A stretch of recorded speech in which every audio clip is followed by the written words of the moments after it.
A brazen attack from the sea, Ukrainian forces using jet skis to land in Russian-occupied Crimea. The fighter speaking goes by the call sign musician. He tells me the operation was successful but tough. While we were landing, the sea was stormy, he says. The waves were up to 2 meters high, plus Russian warships were patrolling, the Raptors. The Ukrainians say they also managed to destroy Russian military gear before racing off across the Black Sea, using larger boats to carry fuel for the jet skis on the long journey back to Ukrainian-held territory. Musician says these missions are militarily essential. It helps our forces in the trenches, he says. We distract the enemy's attention towards us, and the enemy is forced to relocate their personnel and vehicles to the Crimean seaside.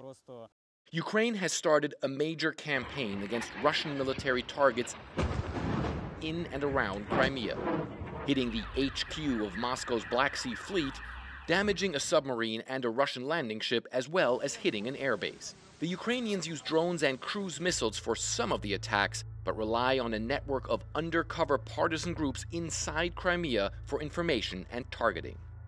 One of the groups agreed to answer our questions, but only in writing for security reasons.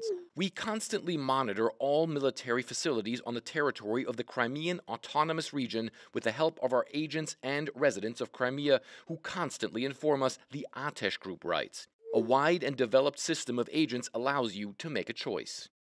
One of the key targets Ukraine has hit several times, the Kerch Bridge linking occupied Crimea to the Russian mainland.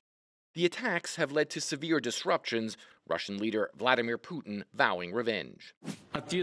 There will definitely be a response from Russia, he said. The Ministry of Defense is preparing proposals. For the Ukrainians, missions like these are also psychologically important, one of the planners of the jet ski raid tells me. We are fighting a trench war on the front lines, and the armed forces' success is not so obvious, he says, and special operations of this kind in the rear or in the sea, they inspire and give energy to keep fighting. And the fighters in the БРАТСТВА unit say their next infiltrations are already in the works, but they won't say when, where, or how. Fred Plotkin, CNN, Kyiv.